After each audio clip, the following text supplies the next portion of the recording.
नमस्कार, मी पंजाब डक. आज आहे 7 जून 2026. मी जात आहे भोकरदन या ठिकाणी. त्या ठिकाणी बँकेचं उद्घाटन आहे आणि जात असताना काय झालं तुम्ही पाहू शकता. हे आमची इथली कसुरा नदी आहे. तर रात्री आम्हाला इतका पाऊस झाला की आमच्या नदीला पाणी देखील आले. तर पाहू शकता, तर हे पाणी देखील आले. आणि राज्यात तुम्हाला सांगू इच्छितो, आज 7 जूनपासून दररोज म्हणजे काय होणार आहे, मान्सून तळ कोकणातून सक्रिय होणार आहे आणि तसा तो पुढं सरकत येणार आहे. म्हणून हा अंदाज राज्यातल्या सर्व शेतकऱ्यांनी लक्षात. हा जो पाऊस आहे 7 तारखेला सगळीकडेच जाणार नाही. काय होईल, 8ला थोडा पुढं सरकत, 9ला पुढं, असा करत करत 14 तारखेपर्यंत तो महाराष्ट्राचा बऱ्याच भागामध्ये कव्हर करणार आहे. म्हणून हा अंदाज लक्षात घ्या. पण आज 7 तारखेला मात्र सगळ्या राज्यभर पसरणार नाही.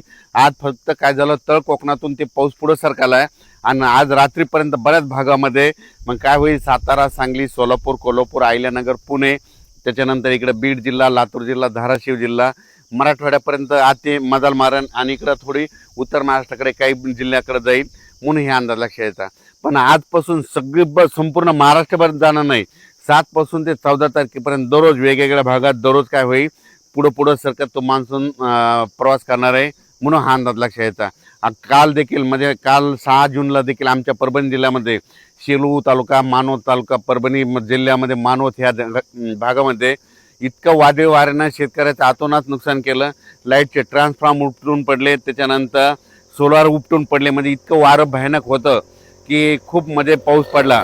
आणि हे आमच्या इथली ही कसुरा नदी आहे. या कसुरा नदीला यात पाणी देखील आलं. इतका पाऊस झाला. म्हणून हे देखील तुम्हाला सांगू इच्छितो.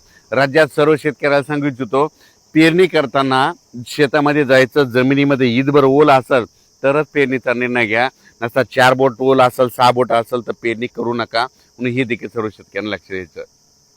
आज 7 जूनपासून महाराष्ट्रामध्ये बऱ्याच म्हणजे तळ कोकणातून म्हणजे कोकणपट्टीकडून बऱ्याच भागामध्ये मान्सून काय होईल, प्रगती करण्यास सुरुवात होईल. मग तो काय होईल, सांगली जिल्हा, कोल्हापूर जिल्हा, सातारा जिल्हा, कोकणपट्टी, घाटमाथा, त्याच्यानंतर तो अहिल्यानगर, पुणे, इकडं 2 कडा, आष्टी, त्याच्यानंतर बीड जिल्हा, त्याच्यानंतर धाराशिव जिल्हा, सोलापूर जिल्हा, त्याच्यानंतर इकडं परभणी जिल्हा, लातूर जिल्हा, नांदेड जिल्हा, हिंगोली जिल्हा, त्याच्यानंतर इकडे जालना जिल्हा, ह्या पट्ट्यामध्ये काय होईल, आज बऱ्याच ठिकाणी तो मान्सून प्रगती केलेली दिसेल. म्हणून हा अंदाज लक्षात द्यायचा. आज मात्र संपूर्ण महाराष्ट्रभर जाणार नाही. फक्त आज मात्र काय होईल माहिती आहे का, की मध्ये आज सुरुवात झालेली आहे. तर तसं तर रात्रीच त्या बऱ्याच ठिकाणी पाऊस सुरू झालेला आहे. पण माझी शेतकऱ्याला विनंती आहे, शेतकऱ्याची पेरणी मी पहिल्यापासून म्हणतो की 3 टप्प्यात होणार आहे. 7 जून ते 14 जूनमध्ये जर असा काही ठिकाणी पाऊस पडला आणि ईदभर ओल गेले तर त्यांच्या पेरण्या लागतील. त्याच्यानंतर काय होईल, 20 जून शेवटच्या आठवड्यात, जूनच्या 20 जून त्या 30 जूनमध्ये एक पाऊस येईल, त्याच्यामध्ये पेरण्या होतील. आणि त्याच्यानंतर त्याच्यातून जर काही शेतकरी उरले तर 10 जुलै ते 15 जुलैमध्ये पाऊस येणार आहे आणि त्याच्या शेतकऱ्याच्या पेरण्या होणार आहेत. म्हणून हा अंदाज लक्षात यायचा. अचानक वातावरण बदल झाला. मान्सूनचा पाऊस आहे, तुम्हाला सांगतो की लातूर जिल्हा एक त्यांच्या पेरण्या लागतील. कारण की काल देखील खूप पडला आणि आणखीन तिकडे देखील आहे. धाराशिव जिल्हा, बीड जिल्हा, परभणी जिल्हा, नांदेड जिल्हा, हिंगोली जिल्हा, त्याच्यानंतर सोलापूर जिल्हा, सांगली, त्याच्यानंतर सातारा, कोल्हापूर, अहिल्यानगर, पुणे ह्या पट्ट्यामध्ये मात्र मान्सून चांगला सक्रिय होणार आहे. त्याच्यानंतर विदर्भात पण काय होणार आहे, यवतमाळ जिल्हा, वाशिम जिल्हा, त्याच्यानंतर वर्धा, नागपूर, भंडारा, गोंदिया, चंद्रपूर, अकोला, अमरावती, बुलढाणा ह्या पट्ट्यामध्ये चांगला हे मान्सूनचा पाऊस चांगला सुरुवात करणार नाही. आणि यांच्या देखील मात्र पेरणीला चांगलं योग येईल म्हणून हे देखील लक्षात येतं. काल देखील तुम्हाला सांगू इच्छितो की मी धूळ पेरणी केली होती कापसाची. ट्रॅक्टरद्वारे कापस पेरला आणि मला माहीत होतं आमच्या गावाला पाऊस येणार आहे आणि ते पडला देखील पाऊस. आणि आज आणि उद्या पडला की झाला आमचा कापूस निघतं. ते निघाल्याच्या नंतर त्याचा देखील मी व्हिडिओ करणार आहे.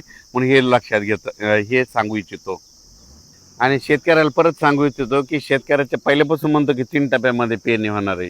एक पहिला 7 जून ते 14 जूनच्या दरम्यान जिथं जास्त पडेल त्यांच्या पेरण्या ईदभर ओल गेली त्यांच्या पेरण्या सुरू होतील. 20 जून ते 30मध्ये एक पाऊस पडणार आहे, त्यांच्या परत एकदा लागते. आणि त्याच्यातून जर काही शेतकरी उरले तर 10 जुलै ते 15 जुलैमध्ये एक पाऊस येणार आहे. त्याच्यामध्ये पाऊस पडेल आणि त्याच्यामध्ये पेरण्या होतील. पण यावर्षी चांगला पाऊस आहे, सरासरी इतका आहे, पिकाला लागल तसा आहे, दुष्काळ वगैरे काही पडणार नाही. म्हणून हा अंदाज सर्व शेतकऱ्यांनी लक्षात घ्यायचा. धन्यवाद. तर मंडळी, हे होते पंजाबराव डक. पहिल्याच पावसात आमच्या कसुरा नदीला पूर आला असं ते यावेळेस सांगतात. मी पंजाब डक. आज आहे 7 जून 2026. मी जातोय भोकरदनला असं म्हणत त्यांनी या व्हिडिओची सुरुवात केली. मंडळी, महाराष्ट्रातल्या मान्सूनच्या संदर्भाने एक महत्त्वाची अपडेट त्यांनी दिली आहे. 7 जून ते 14 जूनच्या दरम्यान पावसाचा विस्तार आणि पेरणीचं नियोजन केलं पाहिजे असं पंजाबराव डक म्हणतात. तर त्यांनी भोकरदन या ठिकाणी कार्यक्रमासाठी जात असताना भल्या पहाटे हा एक व्हिडिओ त्यांच्या फेसबुक आणि यूट्यूब चॅनलवरती अपलोड केलेला आहे आणि या व्हिडिओच्या माध्यमातून त्यांनी मोठ्या प्रमाणात माहिती देखील दिलेली आहे. तर पंजाब डक म्हणतात की मान्सून हा प्रगती करतोय आणि आपण आता पेरणीचा आराखडा तयार केला पाहिजे. आज 7 जून आहे. 7 जून रोजी महाराष्ट्रामध्ये मान्सून दाखल होतो आणि तशी बाब ही झालेली देखील आहे. काही ठिकाणी मान्सूनचा पाऊस हा बरसतो आहे असं पंजाबराव डक यांचं म्हणणं आहे. तर 7 जून ते 14 जून हा पहिला टप्पा असणार आहे आणि पावसाचं आणि पेरणीचं 3 मुख्य टप्प्यांमध्ये आपण वर्गीकरण केलं पाहिजे आणि त्यानुसार आपण पेरणी केली पाहिजे असं पंजाबराव डक यांचं म्हणणं आहे. तर मंडळी, टप्पा जो पहिला आहे तो आहे 7 जून ते 14 जूनच्या दरम्यानचा. तळ कोकणातून मान्सूनचं आगमन होणार आहे. मध्य महाराष्ट्रात आणि मराठवाड्यात त्याचा मोठ्या प्रमाणात विस्तार होईल.